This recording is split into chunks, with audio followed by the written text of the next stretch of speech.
Okay, today's video is going to be really juicy. So if you have been struggling with infertility and have used birth control at any point during your life, then this video is for you.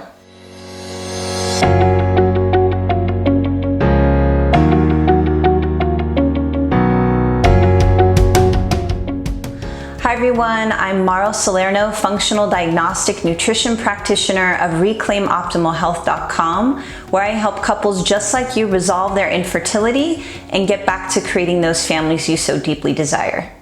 Before we get started, if I can pretty please have you do a quick favor for me and click on that subscribe button down below so that you get notifications every week when I post these awesome fertility boosting videos.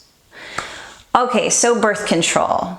The first question we need to ask, or you need to ask yourself really, is why did you go on birth control in the first place? Now, in my experience with working with couples and women and infertility, most women actually went on the pill not necessarily to prevent pregnancy, but actually for other reasons. And those other reasons usually were irregular periods, light periods, heavy periods, PMS, acne, PCOS.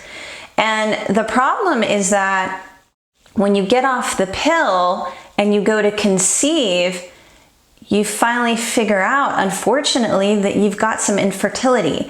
And this doesn't happen in every case, but it does happen often. And what birth control is really doing is just masking the symptoms that you had before you went on the birth control. So really addressing those symptoms or those issues is what's really crucial in resolving not only your hormonal health, but also your overall health. Now, what happens in the body when you're on birth control, or the pill in particular, is that you have elevated levels of estrogen in the body throughout the entire month. And that's not natural, right? Because we have a luteal phase after ovulation, which is where we have a progesterone. And progesterone is necessary for implantation in particular. So you can see why when you're on birth control or the pill, it prevents you from getting pregnant, right? Because you have these elevated levels of estrogen. Now, the problem is that when you get off of the pill, your body, it's been hijacked for so long, it doesn't know what to do anymore. It's in a state of dysfunction. So your hormones are all out of whack because they've been told what to do for so long, and you've had these elevated levels of estrogen, and it becomes a real problem. Now, while you're on the birth control and you have these elevated levels of estrogen, the liver is overburdened because the liver actually has to process all of this estrogen, and it's not meant to process so much estrogen all month long, right? Because the liver does process our hormones and we actually poop out our excess hormones. But the liver is a master detoxifier, and it has a job to detoxify your body of other elements like chemicals and toxins and sugar and alcohol, etc., pesticides. So when the liver is overburdened like that and it's not able to fully process all that estrogen plus all these other toxins, the estrogen that's left over, it gets recycled into the bloodstream. So you can imagine that you've got this dirty estrogen, which we'll talk about in a moment, that's permeating your system. And not only is it resulting in infertility, but it's also resulting in a whole other slew of symptoms that you may be experiencing and not knowing that it's connected to basically estrogen toxicity, if you will.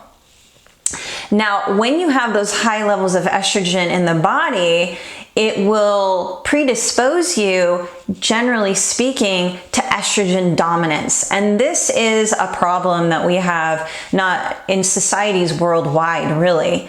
And estrogen dominance in women is when you have too much estradiol. Estradiol is the aggressive estrogen, okay? It's the one that creates symptoms like breast tenderness and hair loss, and it could be acne, it can be weight gain, it can be fibroids, endometriosis, breast and ovarian cysts, breast and ovarian cancer. So it's the aggressive estrogen. It's called that because it creates a whole slew of symptoms and diseases in the body, and it's quite dangerous, honestly. It also affects the state of our DNA in our body and damages it. Now, we also have a protective estrogen, which is called estriol, which is what we really want cycling more of in our system. So we definitely don't want estrogen dominance, and we definitely don't want our livers being overburdened, and we definitely don't want to have this estrogen toxicity in the body. So not only is it the liver that's getting overburdened, but as the liver is overburdened, it actually requires of the body more nutrients in order to try to process all this estrogen that's coming through the system.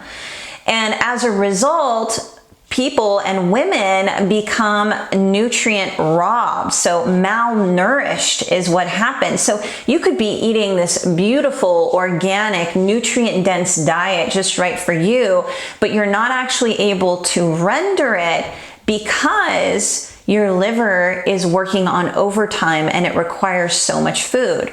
So this is what I notice as far as when I work with women and look at their lab tests in particular.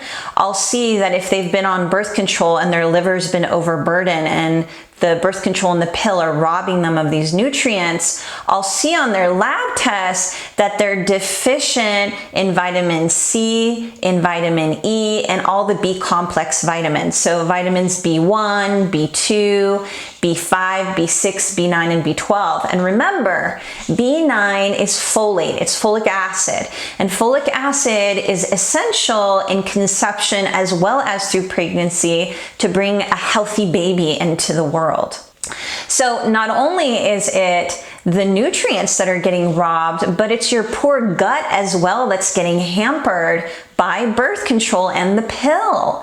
So what happens is that in the gut, the small intestine actually gets damaged, and it kind of gets like these little holes in it, if you will. And those little holes will predispose you to food sensitivities, because literally when you chew your food isn't getting broken down properly because the small intestine has these holes, and these food particles kind of just plop right through. And as a result, your immune system gets triggered, and there's a whole slew of symptoms that happen from that. As well, those little holes kind of make you more vulnerable to gut infections as well. So that's like pathogens like Candida. Candida as well feeds birth control. Birth control as well feeds Candida.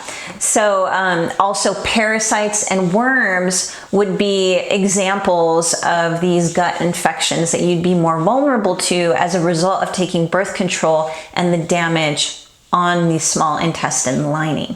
So it's a big deal. Now, lastly, what I wanted to touch on is copper toxicity. So even if you've had a copper IUD or if you've taken the pill, in either case, what happens is copper levels start to rise in the body. With a copper IUD, it's actually slowly releasing copper into your system. But birth control, it actually just rises copper levels. And the reason is because copper and estrogen work hand in hand and actually feed each other in the body. So as you're having this estrogen dominance, because you've got elevated levels of estrogen in your body all month long, well, in turn, you're also creating higher copper levels in the body, which has, again, a whole slew of symptoms, and you're having your unique set of symptoms as a result of that toxicity. So you can see why birth control can be really impacting the state of your fertility and resulting you in infertility. The good news is there's a ton that you can do about it.